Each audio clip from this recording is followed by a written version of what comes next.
Good evening. Tonight's headlines. 28 dead in the US as tornadoes sweep through large areas of the Midwest and South.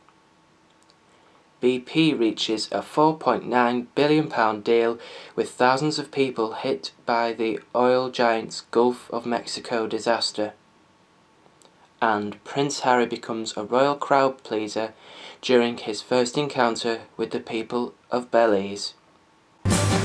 Powerful tornadoes have swept across a wide swathe of the US Midwest and South, killing at least 28 people in 4 states.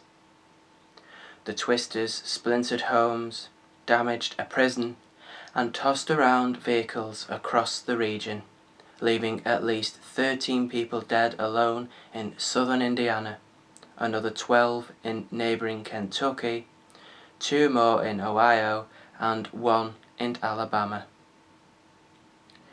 The latest line of storms have battered a band of states, from Ohio and Indiana on southward to Alabama, and bring the death toll to at least 41 from a week of deadly late winter storms. We are no match for Mother Nature at her worst, Indiana Governor Mitch Daniels said in a statement.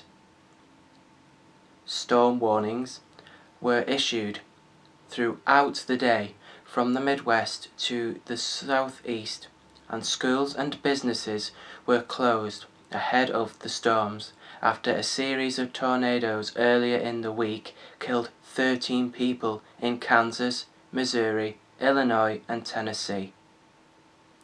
As night fell and temperatures cooled, the line of storms appeared to weaken somewhat as they traveled eastward, but the National Weather Service warned of another possible outbreak of tornadic weather. Severe thunderstorms and tornadoes are likely over an area stretching from Indiana and Ohio into Kentucky, Tennessee, Mississippi, and Alabama.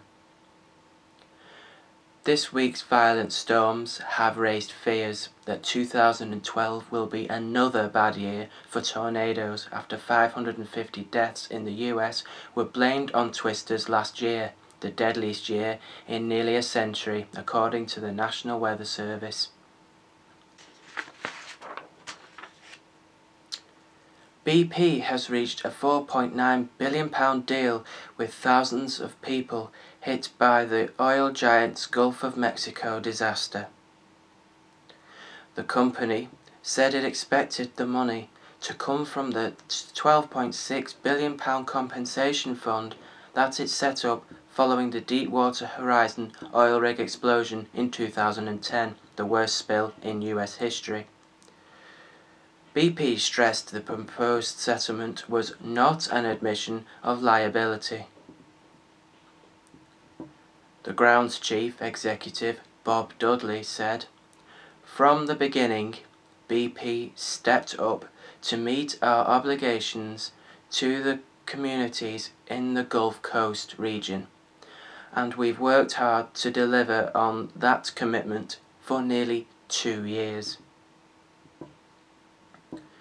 The proposed settlement represents significant progress toward resolving issues from the Deepwater Horizon accident and contributing further to economic and environmental restoration efforts along the Gulf Coast.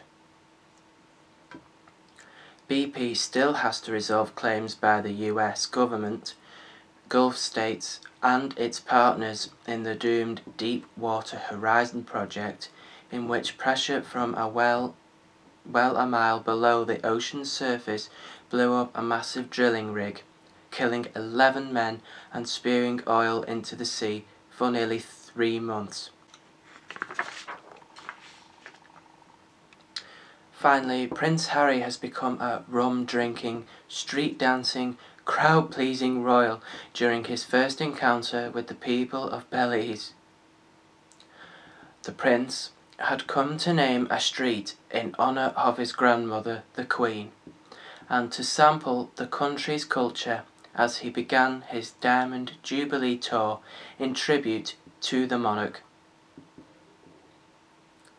But on Friday night he left protocol behind and enthusiastically bonded with the locals during a walkabout at a block party staged to celebrate his grandmother's 60-year reign.